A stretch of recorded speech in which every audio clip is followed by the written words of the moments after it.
तो आज का अपना टॉपिक है पृथ्वी की गतियां। काफी इंटरेस्टिंग टॉपिक है ये, पृथ्वी की गतियां। सुनेगा भी ध्यान से, पृथ्वी की गतियां। तो कैसे कैसे क्वेश्चन बनते हैं और आज की क्लास में हम इस क्या क्या चीज सीखेंगे।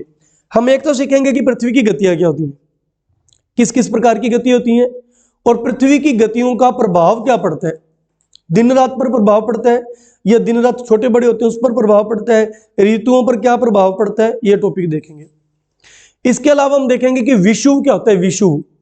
इसके अलावा आज की क्लास में हम जानेंगे कि उपसौर और अपसौर की घटना क्या होती है, उपसौर और अपसौर। आज की क्लास में हम जानेंगे सूर्य ग्रहण और चंद्र ग्रहण। ये सारी चीजें मैं आज की क्लास में आपको करवा दूंगा। देखिए, तो पृथ्वी की गतियां, पृथ्वी की जो गतियां हैं जी वो दो प्रकार की होती हैं। एक तो होती है घूर्णन गति, ठीक है, इसे परिभ्रमण गति भी कहते हैं, परिभ्रमण गति। और एक होती है परिक्रमण गति, परिक्रमण गति, यह परिभ्रमण गति। अब परिभ्रमण और परिक्रमण में हम बहुत भ्रमित होते हैं, तो इसको अच्छे से जानिएगा। परिभ्रमण गति, यह जो हमारी पृथ्वी है, ये थोड़े दिन पहले भी अपना जो टॉपिक चल रहा था उसमें मैंने आपको बताया था, पृथ्वी दो प्रकार की गति करती है। एक तो ये अपने अक्ष पर घूम रही है, दूसरा अपने अक्ष के साथ साथ सूर्य के चारों ओर भी घूम रही है। तो दोनों गतियां एक साथ चलती हैं इसकी, ये भी चल रही है और ये भी चल रही है, ये दोनों काम हो रहे हैं, ठीक है। अब इनमें से एक गति को तो आप बोलोगे परिभ्रमण गति और एक गति को बोलोगे परिक्रमण गति। अब अपने अक्ष पर घूमने वाली गति को कहा जाता है जी परिभ्रमण गति, परिभ्रमण। और सूर्य के चारों ओर घूमने वाले को क्या कहते हैं, परिक्रमण गति। फिर भी एग्जाम में भूल जाओ तो इसको याद करने का तरीका क्या है। इसको याद करने का तरीका है, जब भी आप मंदिर जाते हो और मंदिर में जब फेरी लगाते हो तो उसको बोलते हैं मंदिर के चारों ओर परिक्रमा करना, यही बोलते हैं। जब मंदिर के चारों ओर आप माथा टेक के घूमते हो, फेरी लगाते हो, तो उसे बोलते हैं मंदिर की क्या करना, परिक्रमा करना। मतलब मंदिर के चारों ओर घूमना, परिक्रमा कर रहे हो। ऐसे सूरज के चारों ओर घूमना, परिक्रमा करना, जिसे बोलते हैं परिक्रमण गति, ठीक है। इसे घूर्णन गति भी बोलते हैं, परिभ्रमण गति भी बोलते हैं, और इसे दैनिक गति भी बोलते हैं, क्योंकि इससे दिन रात बनते हैं। ये गति एक साल में जाकर पूरी होती है, तो इसे क्या कहते हैं, वार्षिक गति कहते हैं। इसके तीन नाम है, घूर्णन गति, परिभ्रमण गति और दैनिक गति। इंग्लिश में इसको बोलते हैं रोटेशन, रोटेशन मोशन। इसे बोलते हैं रेवोल्यूशन, रेवोल्यूशन, ठीक है। परिक्रमण को रेवोल्यूशन बोलते हैं, ओके। अब क्या क्या इफेक्ट पड़ता है इनका, तो ये समझ आ गया। जब पृथ्वी अपने अक्ष पर घूमती है, अपने अक्ष पर घूमती है, तो उसे क्या बोलते हैं, घूर्णन गति या परिभ्रमण गति। जब पृथ्वी सूर्य के चारों ओर घूमती है तो उसे क्या बोलते हैं, परिक्रमण गति। अक्ष पर घूमना, सूर्य के चारों ओर घूमना, ओके। अब ये जो एक चक्कर पूरा करती है पृथ्वी अपने अक्ष पर, अपने अक्ष पर, मान लो आपको सामने कोई भी कंट्री दिख रही है या भारत दिख रहा है, तो घूमकर वापस अपनी जगह पर आना, ये कितने समय में कंप्लीट होता है, एक चक्कर। एक चक्कर कंप्लीट होता है जी 23 घंटे 56 मिनट। ये एक चक्कर पूरा करती है 23 घंटे और 56 मिनट में। 23 घंटे और 56 मिनट में एक चक्कर पूरा करती है, जिसे हम लगभग क्या मान लेते हैं, 24 घंटे, 24 घंटे। और ये सूर्य के चारों ओर चक्कर, मान लो पृथ्वी यहां से चली और ये सूर्य के चारों ओर एक चक्कर लगाकर वापस अपनी जगह पर आ गई, अपनी पोजीशन पर आ गई। इसमें इसको कितना समय लगता है, इसमें इसको समय लगता है 365 दिन 6 घंटे। वैसे होते हैं 365 दिन 5 घंटे 48 मिनट, 365 दिन 5 घंटे 48 मिनट, 6 घंटे से भी 12 मिनट कम। लेकिन इसको लगभग क्या मान लेते हैं अपने, 365 दिन 6 घंटे, 365 दिन 6 घंटे एक चक्कर में लगते हैं, जिनमें से ये 6 घंटे भी हम छोड़ देते हैं। इसलिए हम कहते हैं एक साल में कितने दिन होते हैं, 365 दिन होते हैं। 365 क्यों होते हैं, 367 क्यों नहीं होते, 360 क्यों नहीं लिए भूगोलवेत्ताओं ने, क्यों भूगोलवेत्ताओं ने 365 दिन लिए? इसका रीजन क्या है? पृथ्वी सूर्य के चारों ओर चक्कर लगाने में 365 दिन लेती है, इसलिए हम कहते हैं कि साल में कितने दिन होते हैं? दिन में 24 घंटे क्यों होते हैं? क्यों दिन में 25 घंटे नहीं लिए? क्यों दिन में 23 घंटे क्यों नहीं लिए? उसका रीजन है पृथ्वी अपने अक्ष में चक्कर लगाने में कितना समय लेती है, इसलिए हम एक दिन में कितने घंटे मानते हैं? 24 घंटे मानते हैं। ओके, अब ये जो 6 घंटे है, ये 6 घंटे पहले साल के 6 घंटे, दूसरे साल के 6 घंटे, तीसरे साल के 6 घंटे और चौथे साल के 6 घंटे, ये 6 घंटे मिलकर क्या हो गया? 24 घंटे। यानी ये हम फरवरी को दे देते हैं, क्योंकि उसके पास ऑलरेडी बेचारे के पास दिन कम होते हैं, 28 होते हैं, तो एक उसको दे देते हैं। और 4 साल बाद फरवरी में एक दिन जुड़कर अपने कहते हैं कि फरवरी में कितने दिन है? 29 दिन है। और साल में 365 की बजाय, जिसे हम क्या कहते हैं? लीप वर्ष कहते हैं, अधिवर्ष कहते हैं हिंदी में, अधिवर्ष, अधिक है वर्ष, अधिवर्ष या इंग्लिश में लीप वर्ष कहा जाता है। कैलेंडर का जो अपने रीजनिंग में टॉपिक पढ़ते हैं तो उसमें पढ़ते हैं कि लीप वर्ष की पहचान क्या होती है। रीजनिंग का टॉपिक रह गया, नॉलेज के लिए आपको बता दूं। पता कौन सा लगता है कि कौन सा वर्ष लीप वर्ष है और कौन सा वर्ष लीप वर्ष नहीं है? जो भी सन आपको दिया हुआ है उसके लास्ट के 2 अंक, उसके लास्ट के 2 अंकों में 4 का भाग चला गया तो वो लीप वर्ष है। लास्ट के 2 अंकों में 4 का भाग नहीं गया तो वो सामान्य वर्ष है। फॉर एग्जांपल 2012, इसके लास्ट के 2 अंक है 12, 12 में 4 का भाग जाएगा, तो 2012 क्या है?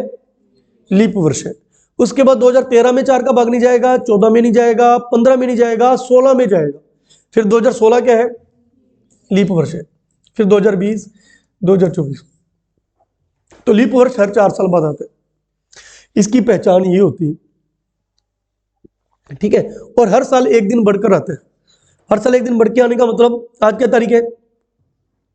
3 जनवरी है, और आज वार क्या है? आज है फ्राइडे। 3 जनवरी शुक्रवार है, अगले साल 3 जनवरी को शनिवार होगा, अगले साल, उससे अगले साल 3 जनवरी को रविवार होगा। बस लीप ईयर नहीं बीच में आना चाहिए। अगर लीप ईयर आ गया तो कितने दिन जंप कर जाता है? 2 दिन जंप कर जाता है। ओके, चलो रीजनिंग में देखेंगे। समझ आ गया ये? अब इनका प्रभाव क्या पड़ता है? इनका प्रभाव क्या पड़ता है? इफेक्ट क्या पड़ता है? इससे बनते हैं दिन रात। दिन रात किससे बनते हैं? घूर्णन गति से। पृथ्वी की कौन सी गति से दिन रात का निर्माण होता है? पृथ्वी की घूर्णन गति से दिन रात का निर्माण होता है। ज्वार भाटा भी इसके कारण आते हैं। ज्वार भाटा, समुद्र में ज्वार भाटा इसी के कारण आते हैं। इसमें क्या प्रभाव पड़ता है? दिन रात का छोटे बड़े होना। ऐसे आते हैं एग्जाम में क्वेश्चन। दिन रात का छोटा बड़ा होना किसके कारण होता है? परिक्रमण या परिभ्रमण? परिक्रमण गति के कारण। सूर्य के चारों ओर जो चक्कर लगाते हैं उसी से क्या होते हैं? दिन रात छोटे बड़े होते हैं। बोलते हैं ना 22 दिसंबर को सबसे बड़ी रात होती है, 21 जून को उत्तरी गोलार्ध में सबसे बड़ा दिन होता है, वो उस गति के कारण होता है। दिन रात का बनना पूछे तो इधर से, लेकिन दिन रात का छोटा बड़ा होना इससे। समझ आ गई बात? ओके। विषुव का बनना, विषुव क्या होता है थोड़ी देर में बात करेंगे। उपसार और अपसार, इसके कारण। ऋतुओं में बदलाव, इसके कारण ऋतुओं का बनना। शरद ऋतु है, बसंत ऋतु है, ग्रीष्म है, शीत है, वो भी इसके कारण होता है। आया समझ आपको? अब इस पढ़ते हैं कि कैसे कैसे। घूर्णन गति। तो घूर्णन गति में हमने देखा पृथ्वी जब अपने अक्ष पर घूमती है तो उसे क्या कहते हैं? घूर्णन गति या परिभ्रमण गति कहते हैं, या उसे रोटेशन भी कहा जाता है, या उसे दैनिक भी कहते हैं। ये एक चक्कर 23 घंटे 56 मिनट में लगाती है, जिससे हम क्या बोलते हैं? 24 घंटे बोलते हैं। इसके कारण दिन रात बनते हैं। जैसे ये हमारी पृथ्वी है और ये सूरज है, इसकी रोशनी पड़ रही है। फॉर एग्जाम्पल जैसे वो लाइट पड़ रही है और वो लाइट सीधे यहाँ पे पड़ रही है ना, तो जहां जहां इसकी लाइट पड़ रही है वहां पर क्या होगा? दिन होगा। और जहां लाइट नहीं पड़ रही तो वहां पर, यहाँ पे तो चलो उधर से भी लाइट पड़ रही है, ठीक है, जहां लाइट नहीं पड़ रही वहां पर क्या होगी? रात होगी, वहां पर रात होगी। और जैसे ही पृथ्वी घूमकर पृथ्वी का वो हिस्सा सामने आ जाएगा सूरज के सामने, तो वहां पर दिन हो जाएगा और दूसरे हिस्से में क्या हो जाएगी, रात हो जाएगी। और वो हिस्सा जहां पे हल्की हल्की पड़ रही है उसे हमने बोल देंगे संध्या हो रही है, शाम हो रही है। आ रही है बात समझ? तो ये क्या बन रहा है, दिन और रात बन रहे। पृथ्वी की घूर्णन गति के कारण दिन रात का निर्माण होता है। आगे बात समझ? ओके। अब दिन रात बड़े छोटे कैसे होते हैं, ज्यादा क्वेश्चन यहां से बनते हैं हमारे। ऋतुएं कैसे बनती हैं, तो पढ़ते हैं परिक्रमण गति।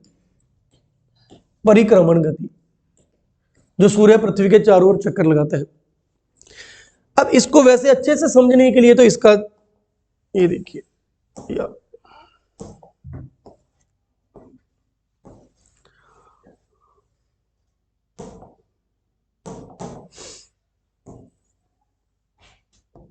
देखिए ये हमारा सूर्य है, ये सूर्य है, ये हमारी पृथ्वी है। और पृथ्वी 23.5 डिग्री के अक्ष पर झुकी हुई है, 23.5 डिग्री के अक्ष पर झुकी हुई है। अब ये पृथ्वी सूर्य के चारों ओर दीर्घ वर्ताकार आकृति में राउंड लगाती है। किस आकृति में? दीर्घ वर्ताकार। वर्ताकार तो होता है पूरा गोल, देखो गोल नहीं है, वो हिस्सा थोड़ा सा बाहर अंडाकार आकृति होती है ना, जैसे अंडाकार आकृति ऐसे निकला हुआ है, ऊपर से धंसा हुआ है और ऐसे, है ना। तो पृथ्वी सूर्य के चारों ओर दीर्घ वृत्ताकार आकृति में राउंड लगाती है। अब ये है अपना उत्तरी अनायत। अभी थोड़ी देर में बताता हूं कि उत्तरी अनायत क्या होता है। अब ये जो है, इस स्थिति में सूर्य की रोशनी पड़ती है विषुवत रेखा पर, ठीक है। एक बार सूर्य की रोशनी पड़ती है सीधी कर्क रेखा पर, एक बार सूर्य की रोशनी पड़ती है मकर रेखा पर, और एक बार सूर्य की रोशनी पड़ती है दक्षिणी गोलार्ध पर, उत्तरी गोलार्ध पर, दक्षिणी गोलार्ध पर। इसको इस तरीके से समझने की बजाय हम इजी भी लेते हैं। ये हमारी पृथ्वी, ये होगी अक्षांश रेखा, सॉरी 0 डिग्री अक्षांश रेखा, ये होगी 23.5 डिग्री कर्क रेखा, ये होगी 23.5 डिग्री मकर रेखा। हम इसको इस तरीके से समझते हैं, थोड़ा जल्दी समझ आएगा। ये है सूर्य, ठीक। ये है अपनी तारीख है 21 मार्च। 21 मार्च को सूर्य किस पर सीधा चमकता है? विषुवत रेखा, विषुवत रेखा पर चमकता है। जब ये विषुवत और कब चमकता है? 23 सितंबर को, 23 सितंबर, 21 मार्च और 23 सितंबर को।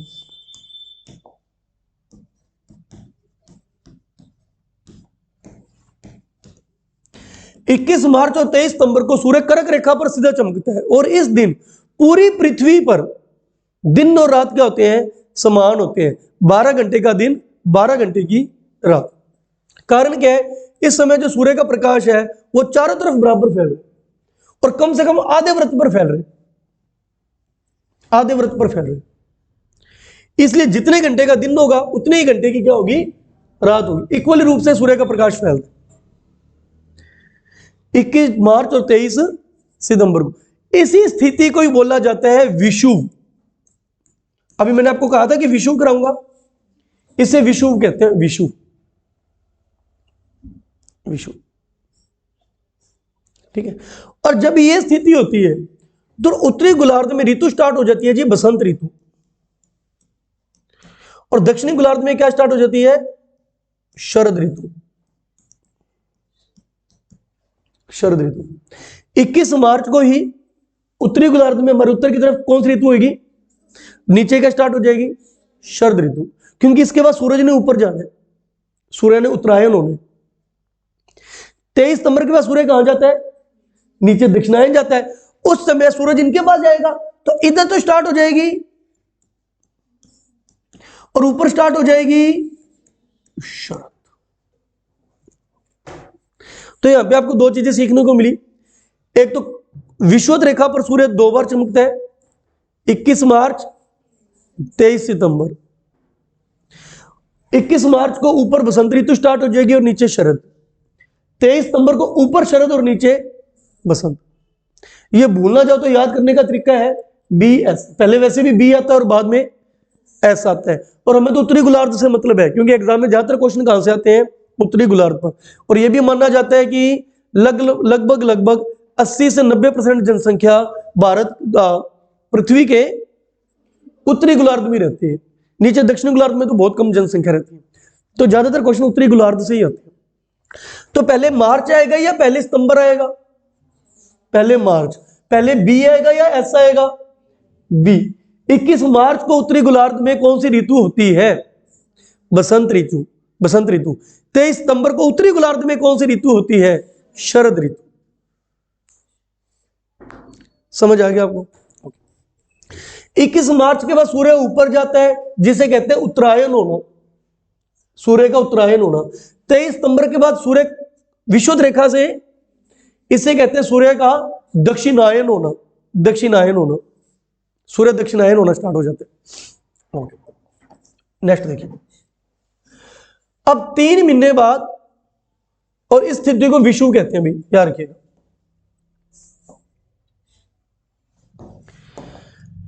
इक्कीस मार्च के बाद अब सूर्य ऊपर जाएगा कर्क रेखा पर। कर्क रेखा तक आते आते इसको कितने महीने लगेंगे? पूरे पूरे 3 महीने। मार्च में 3 महीने जोड़ो, अप्रैल मई जून, अप्रैल मई जून, ये तारीख है 21 जून। 21 जून, ये तारीख है 21 जून। 21 जून को सूर्य कर्क रेखा पर सीधा, ये कर्क रेखा आ गई, सूर्य कर्क रेखा पर सीधा चमकता है। सूर्य कर्क रेखा पर सीधा चमकता है। इस समय यहां पे कौन सा मौसम स्टार्ट हो जाता है? ग्रीष्म ऋतु। यहां पे कौन सी ऋतु होती है? ग्रीष्म ऋतु होती है। और सूर्य का प्रकाश उत्तरी गोलार्ध में खूब पड़ता है, उत्तरी गोलार्ध में खूब जाता है, और जब तक सूर्य नीचे नहीं आ जाता तब तक यहां पे उत्तरी गोलार्ध में रोशनी सीधी जाएगी, तिरछी तो जाएगी, जाएगी कैसे भी, है ना। तो इसलिए इस समय उत्तरी गोलार्ध में क्या होता है? 6 महीने का दिन होता है, और उस समय दक्षिणी गोलार्ध में क्या होता है? 6 महीने की रात होती है। कौन से 6 महीने?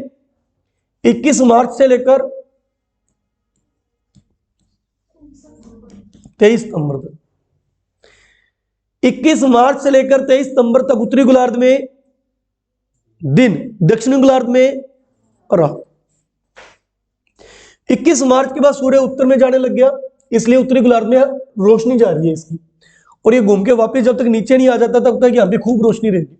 और 23 सितंबर के बाद जब नीचे आना स्टार्ट होगा, ऊपर क्या स्टार्ट हो जाएगा? ध्रुवों की बात हो रही है, सॉरी, ध्रुवों की। तो ऊपर क्या स्टार्ट हो जाएगा? अंधेरा, और नीचे दिन। इसलिए ध्रुवों पर 6 महीने का दिन, 6 महीने की रात होती है। ओके, अब अपने 21 जून की बात पढ़ रहे थे। एक तो 21 जून को यहां पे ऋतु कौन सी स्टार्ट होगी जी? ग्रीष्म ऋतु। 21 जून को ऋतु स्टार्ट होगी ग्रीष्म ऋतु। दूसरी बात याद रखना, इसको बोलते हैं उत्तरी अयनांत। अयनांत, उत्तरी अयनांत। उत्तरी अयनांत किसे कहा जाता है? जब सूर्य की सीधी किरणें कर्क रेखा पर पड़ती है, उस स्थिति को क्या कहा जाता है? उत्तरी अयनांत कहा जाता है। और ये स्थिति कब बनती है? 21 जून को बनती है। और 21 जून को उत्तरी गोलार्ध का सबसे बड़ा दिन होता है। तो 21 जून की 3 चीजें याद करनी है जी आपको। 21 जून, नंबर 1, एक तो इसे क्या बोलते हैं?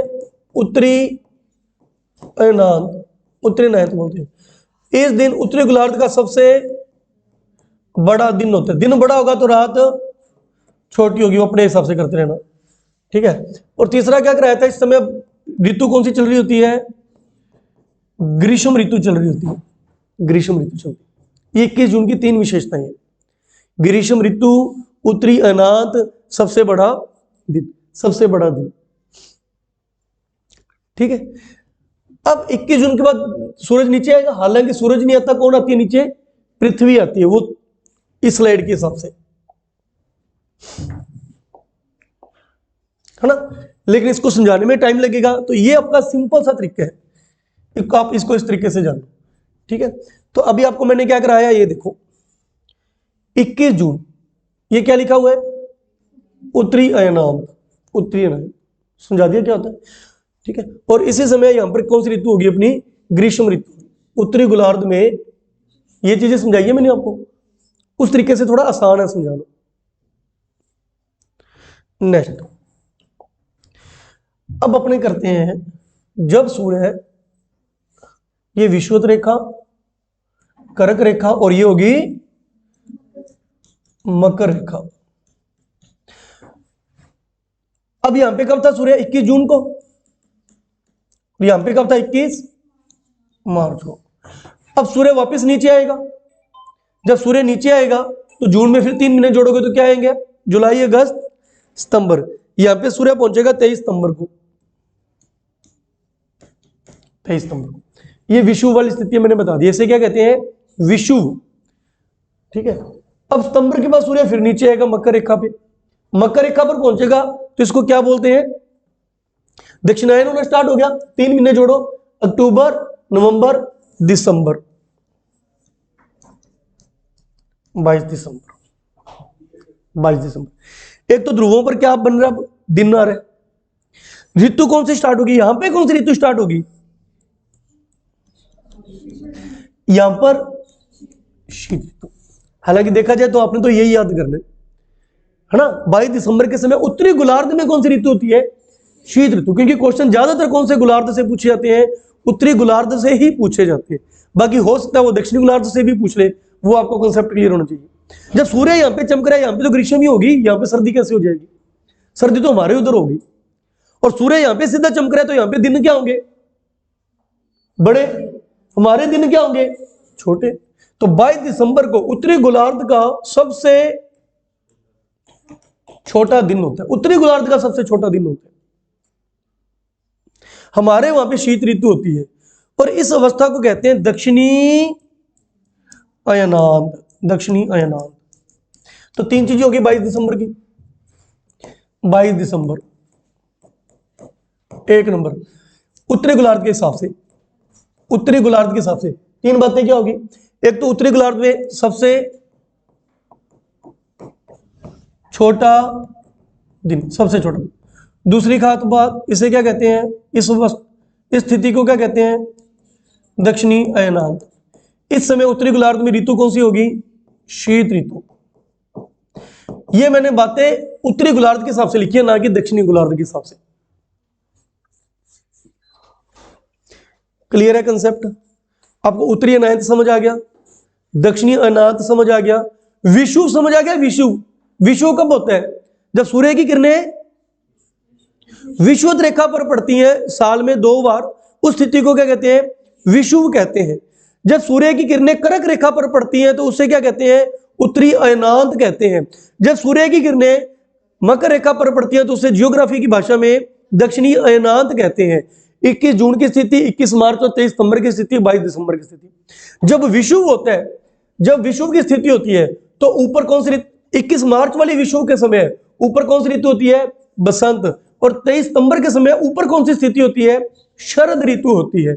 21 जून के समय ऊपर कौन सी स्थिति होती है? ग्रीष्म ऋतु होती है। और 22 दिसंबर के समय ऊपर कौन सी ऋतु होती है? शीत ऋतु होती है। तो बसंत बता दिया, शरद बता दिया, ग्रीष्म करवा दिया, शीत करवा दिया। 4 ऋतुएं। और ये ऋतुएं किसके कारण हो रही है? सूर्य, पृथ्वी के, सूर्य के चारों ओर चक्कर लगाने के कारण ऋतुएं परिवर्तित हो रही है। ऋतुओं में परिवर्तन हो रहे हैं। दिन क्या हो रहे हैं? छोटे बड़े हो रहे हैं। दिनों का निर्माण किसके कारण हो रहा था? घूर्णन गति के कारण। लेकिन दिन बड़े छोटे किसके कारण हो रहे हैं? सूर्य के चारों ओर चक्कर लगाने के कारण हो रहे हैं। दिनों का छोटा बड़ा होना। हो जाएगा। नेक्स्ट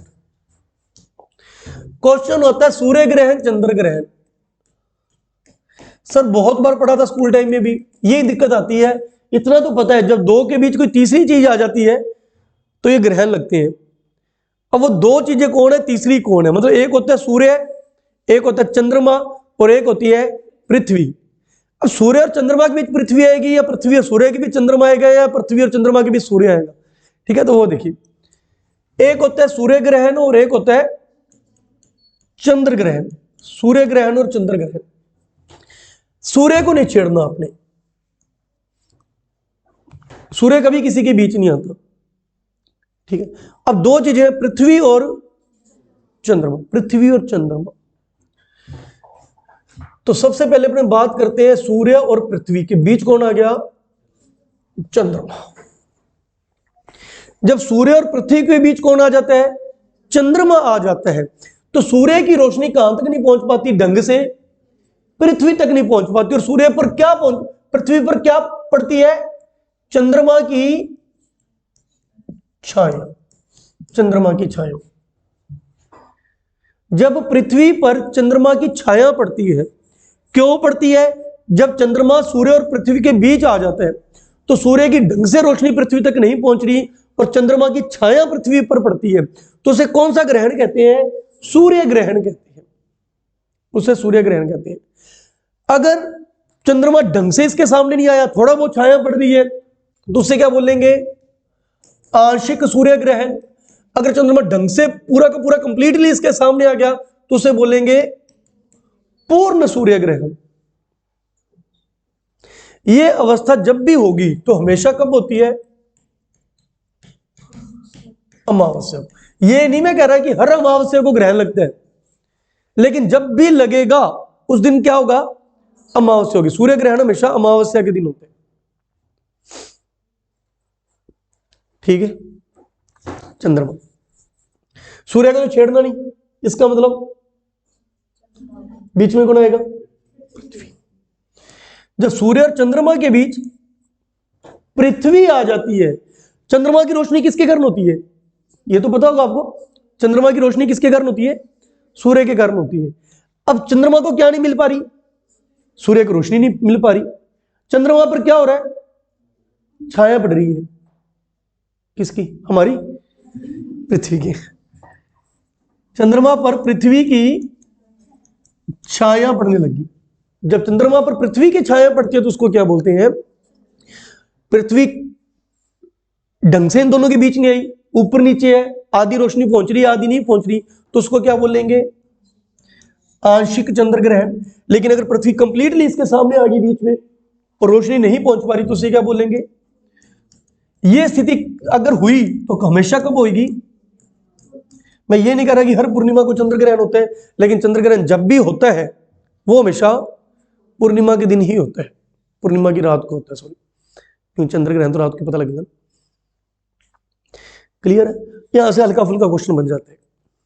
क्या क्वेश्चन बन जाते हैं? सूर्य ग्रहण किसे कहते हैं? तो आंसर आता है सूर्य और पृथ्वी के बीच चंद्रमा आ जाए तो उसे सूर्य ग्रहण कहते हैं। ठीक है। ग्रहण दो प्रकार का होता है, आंशिक सूर्य ग्रहण और पूर्ण सूर्य ग्रहण।